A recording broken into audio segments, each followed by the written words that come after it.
यह के बुलावे, पहले दर्शन और आत्मिक जागरण की कहानी थी, वहीं भाग दो उस संघर्ष की कथा है जो उसे अपने समय के राजाओं, राजनैतिक षड्यंत्रों, युद्धों और भविष्य की अप्रत्याशित भविष्यवाणियों से लड़कर लड़नी थी।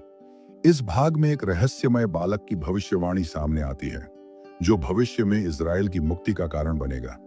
लेकिन यह सब एक गूढ़ और खतरनाक सफर की शुरुआत मात्र है। योताम यशायाह के पहले राजा भले ही धार्मिक दृष्टि से सशक्त नहीं था, लेकिन उसका शासन अपेक्षाकृत स्थिर था। परंतु जब उसका पुत्र आहाज गद्दी पर बैठा, तब यहूदा की दिशा ही बदल गई। आहाज एक महत्वाकांक्षी लेकिन भयभीत राजा था। उसकी आस्था डगमगाती थी और उसने अपने पड़ोसी राजाओं की धमकियों से डरकर विश्वासघात की नीति अपना ली। यशायाह ने आहाज को चिताया, मत डर, ईश्वर तेरे साथ है। लेकिन आहाज ने उस पर विश्वास नहीं किया। उसने अश्शूर, असीरिया नामक महाशक्ति से संधि कर ली, वह राष्ट्र जो आने वाले समय में यहूदा का सबसे बड़ा शत्रु बन जाएगा। एक रात जब यशायाह ध्यान कर रहा था, उसे फिर से दर्शन हुआ। इस बार ईश्वर ने उससे कहा, एक बालक उत्पन्न होगा, उसका नाम होगा इम्मानुएल, ईश्वर हमारे साथ। वह दही और मधु खाएगा और बुराई को छोड़कर भलाई को अपनाएगा, इससे पहले कि देश उजाड़ हो जाए। यशायाह ने इस रहस्योद्घाटन को लोगों से साझा किया, लेकिन वे हंसी उड़ाने लगे। कौन है यह बालक, कब आएगा? लोग तर्क करते, लेकिन यशायाह जानता था यह कोई साधारण बालक नहीं, ईश्वर की योजना का केंद्र बिंदु था। जब उत्तर का राज्य इज़राइल और अराम सीरिया यहूदा पर आक्रमण करने की योजना बनाने लगे, यशायाह फिर आहाज के पास गया। प्रभु ने मुझसे कहा, डरो मत, ये जलते हुए ठूंठ हैं और शीघ्र ही समाप्त हो जाएंगे। एक चिन्ह मांगो ईश्वर से और वह तुझे मार्गदर्शन देगा। लेकिन आहाज ने कहा, मैं प्रभु की परीक्षा नहीं लूंगा। यशायाह ने तब सार्वजनिक रूप से घोषणा की, हे दाऊद के घराने, क्या तुम मनुष्यों को थकाते थकाते अब मेरे ईश्वर को भी थकाओगे? इस कारण प्रभु स्वयं तुम्हें एक चिन्ह देगा। देखो, एक कुंवारी गर्भवती होगी और एक पुत्र को जन्म देगी और उसका नाम इम्मानुएल रखा जाएगा। यह एक अत्यंत रहस्यमयी भविष्यवाणी थी, एक ऐसी स्त्री की जो एक दिव्य बालक को जन्म देगी। कुछ विद्वानों ने इसे तत्कालीन समय से जोड़ा, कुछ ने इसे भविष्य के मसीहा की भविष्यवाणी माना। लेकिन यह निश्चित था, यशायाह की वाणी अब केवल चेतावनी नहीं, बल्कि आशा का संदेश भी बन गई थी। यशायाह को ईश्वर ने आदेश दिया कि वह एक बालक को जन्म दे और उसका नाम रखे महार शालाल हशबज, जिसका अर्थ था लूट शीघ्र आएगी, शिकार जल्द होगा। यह नाम स्वयं में भविष्यवाणी था। यह संकेत था कि उत्तरी राज्य और अराम शीघ्र ही अश्शूर के हाथों नष्ट हो जाएंगे। यशायाह ने यह भविष्यवाणी यरूशलेम के गलियों में खुलेआम की और अपने पुत्र को प्रतीक के रूप में प्रस्तुत किया। लोग चकित थे, एक नबी जो अपने बच्चों के नामों से संदेश दे रहा था। जैसे जैसे समय बीतता गया, यशायाह की भविष्यवाणियां पूरी होने लगीं।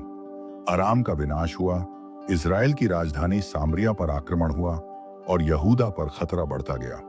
परंतु इन सब के बीच यशायाह ने एक नई भविष्यवाणी की, जो अब तक की सबसे रहस्यमयी और गूढ़ थी। एक बालक हमें दिया गया है, एक पुत्र हमें प्राप्त हुआ है। उसके कंधों पर प्रभुता होगी और उसका नाम होगा अद्भुत परामर्शदाता, पराक्रमी ईश्वर, अनंत काल का पिता, शांति का राजकुमार। यशायाह 9:6। यह भविष्यवाणी यशायाह की सबसे प्रसिद्ध वाणी मानी जाती है। यह एक ऐसे बालक की घोषणा थी जो न केवल यहूदा को बल्कि संपूर्ण मानवता को मुक्ति देगा। कौन था यह बालक? क्या यह कोई तत्कालीन राजकुमार था या फिर एक भविष्य में आने वाला मसीहा? यह रहस्य श्रोताओं को उलझा गया। जहां यशायाह भविष्यवाणी करता गया, लोग और भी अधिक जिद्दी होते गए। बहुतों ने उस पर झूठा होने का आरोप लगाया। कुछ ने कहा, उसके शब्द सुंदर हैं परंतु व्यावहारिक नहीं। अन्य उसे राजद्रोही मानने लगे। उसने नगर में फिर एक घोषणा पत्र चिपकाया, यदि तुम ईश्वर की ओर नहीं लौटोगे तो वह दिन दूर नहीं जब तुम्हारे घरों में शोक गूंजेगा और मंदिर खंडहर बन जाएगा। यह चेतावनी लोगों के दिलों को झकझोर नहीं पाई। यशायाह अब थक चुका था, लेकिन उसकी आत्मा शांत नहीं थी। तब उसे फिर एक दर्शन हुआ, इस बार शांति की कल्पना का। भविष्य में एक ऐसा समय आएगा जब भेड़िया मेमने के साथ रहेगा, तेंदुआ बकरी के बच्चे के साथ लेटेगा और एक छोटा बालक उन्हें मार्गदर्शन देगा। तब शांति होगी, युद्ध नहीं। ज्ञान से पृथ्वी भर जाएगी जैसे जल से समुद्र। यह शालोम का युग पूर्ण शांति, न्याय और ईश्वर की उपस्थिति से परिपूर्ण था। यह यशायाह की शिक्षा का सार था। यह वह युग था जिसकी आशा वह संजोए हुए था, भले ही वह स्वयं उसे न देख पाए। अब तक यशायाह को समाज ने ठुकराया, राजाओं ने अनसुना किया और लोगों ने उपहास उड़ाया, लेकिन फिर भी उसकी वाणी थमी नहीं। उसने बालक की भविष्यवाणी की, विनाश की चेतावनी दी और शांति के युग का स्वप्न बोया। भाग 2 समाप्त होता है एक नए प्रश्न के साथ। क्या वह बालक जिसके आने की भविष्यवाणी की गई थी वास्तव में आएगा? और क्या वह इस संसार को बदल पाएगा? भाग 3 यशायाह की सबसे कठिन और संवेदनशील यात्रा को दर्शाता है। यह वह समय था जब वह अकेला पड़ता जा रहा था। झूठे भविष्य वक्ताओं की भीड़ बढ़ रही थी, राजा की आत्मा भ्रष्ट होती जा रही थी और राष्ट्र आत्ममुग्धता और अधर्म के दलदल में फंसता चला गया था। इस भाग में यशायाह न केवल चेतावनी देता है, बल्कि आत्मा की गहराई से उठी एक ऐसी पुकार भी करता है जो आज तक मानव हृदय को झकझोर सकती है। राजा आहाज के बाद उसका पुत्र हिजकिय्याह सत्ता में आया। यशायाह को उसमें आशा की एक किरण दिखी। हिजकिय्याह धार्मिक सुधारों का समर्थक था। उसने मंदिर की मरम्मत करवाई, मूर्ति पूजा के स्थानों को तोड़ा और यरूशलेम में प्रभु की आराधना को पुनः स्थापित किया। यशायाह ने उसकी हिम्मत की सराहना की और उसे ईश्वर से मार्गदर्शन लेने के लिए प्रेरित किया। शुरुआत में हिजकिय्याह ने ईश्वर पर विश्वास दिखाया, लेकिन राजनीति की गहराइयों और सत्ता के खेल ने जल्द ही सब कुछ जटिल बना दिया। अश्शूर, जो अब तक का सबसे शक्तिशाली साम्राज्य बन चुका था, ने यहूदा पर हमला कर दिया। उसके सेनापति रबशाके ने यरूशलेम के द्वार पर खड़े होकर सार्वजनिक रूप से घोषणा की, क्या तुम अपने ईश्वर पर भरोसा करते हो? देखो, कितने राष्ट्रों को हमने नष्ट किया, क्या उनके ईश्वर उन्हें बचा पाए? तुम्हारा प्रभु भी तुम्हें नहीं बचा पाएगा। यह चुनौती यशायाह के कानों में आग की तरह पड़ी। उसने राजा हिजकिय्याह से कहा, प्रभु का वचन है, मत डर, वे इस नगर में प्रवेश नहीं करेंगे। रात में यशायाह ने प्रार्थना की और अगली सुबह खबर आई, अश्शूर की सेना में महामारी फैल गई थी और वे पीछे हट चुके थे। यरूशलेम बच गया। जब संकट टल गया, लोगों को लगा कि सब ठीक हो गया है, लेकिन यशायाह जानता था कि असली खतरा अभी बाकी है। वह खतरा जो बाहर नहीं बल्कि भीतर था। यरूशलेम की गलियों में ऐसे लोग घूमने लगे जो स्वयं को नबी कहते थे। वे लोगों से कहते, शांति है, प्रभु हमारे साथ है, कोई युद्ध नहीं होगा, हम विजयी हैं। यशायाह ने इन्हें देखा और फटकारा, वे जो कहते हैं शांति शांति, जब शांति है ही नहीं, वे झूठ बोलते हैं। वे लोगों के घावों पर हल्की पट्टी बांधते हैं, लेकिन घाव भीतर सड़ते रहते हैं। झूठे नबी अब लोगों में लोकप्रिय थे। वे वही कहते थे जो लोग सुनना चाहते थे, जबकि यशायाह वही कहता था जो सत्य था। एक दिन यशायाह को यरूशलेम के मुख्य चौक पर रोका गया। कुछ युवकों ने उसे घेरा। तू अशुभ बोलता है, तू राष्ट्र का मनोबल गिराता है। उन्होंने उसके वस्त्र फाड़े, उसे मंदिर से बाहर निकाल फेंका। यशायाह घायल हो गया, लेकिन उसकी आत्मा नहीं टूटी। उसने जमीन पर पड़े पड़े ईश्वर को पुकारा, हे प्रभु, क्या तूने ही मुझे भेजा था? फिर क्यों मेरे शब्दों को कोई नहीं सुनता? उस रात उसे एक स्वप्न मिला। ईश्वर ने उससे कहा, तेरा कार्य बोलना है, समझाना नहीं। तू जो बोता है वह समय पर फलेगा। सत्य देर से आता है, लेकिन आता अवश्य है। अब यशायाह ने एक भयावह भविष्यवाणी की। एक दिन आएगा जब यरूशलेम की गलियां वीरान होंगी, मंदिर खंडहर बन जाएगा और लोग बंदी बना लिए जाएंगे। जो तुमने बीज बोया है, अधर्म, लोभ और अहंकार का, अब उसकी फसल तैयार है। लोग डर गए, लेकिन फिर झूठे नबियों ने आकर उन्हें शांत किया। वह पागल है, प्रभु प्रेम करता है, वह दंड नहीं देता। यशायाह ने रोते हुए कहा, प्रेम ही तो न्याय है। वह जो अपने पुत्र को गलत करते देखकर मौन रहे, क्या वह सच्चा पिता है? हिजकिय्याह अचानक बीमार पड़ गया। उसकी मृत्यु निश्चित मानी जा रही थी। यशायाह उसके पास गया और बोला, अपने घर को व्यवस्थित कर ले, क्योंकि तू मरेगा। राजा रो पड़ा और ईश्वर से विनती की। ईश्वर ने यशायाह से कहा, जा, कह दे, मैंने तेरे आंसू देखे हैं, तेरी प्रार्थना सुनी है, मैं तुझे 15 वर्ष और दूंगा। हिजकिय्याह स्वस्थ हो गया। यह चमत्कार था, लेकिन इसके साथ एक चेतावनी भी थी। यशायाह जानता था कि यह कृपा स्थायी नहीं, एक और अवसर भर थी। हिजकिय्याह की बीमारी के बाद बबीलोन से दूत आए। उन्होंने राजा को उपहार दिए और उसके स्वास्थ्य पर चिंता जताई। हिजकिय्याह ने प्रसन्न होकर उन्हें अपने राज्य के सारे खजाने दिखा दिए, मंदिर की चांदी, स्वर्ण, तेल और अस्त्र शस्त्र।